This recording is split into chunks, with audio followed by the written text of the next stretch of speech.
How to install the Sololearn app on Android. Ready to start coding? Let's get Sololearn installed in no time. First, open the Play Store on your device.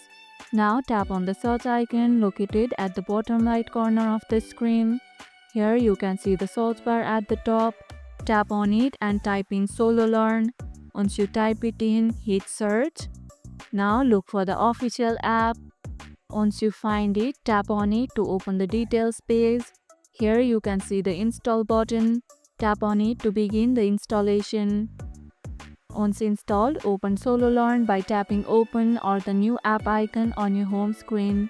You are all set to explore coding lessons, challenges and quizzes. Make sure you are connected to Wi-Fi to avoid data charges during the download. Have you tried Sololearn before? Share your favorite coding language in the comments below.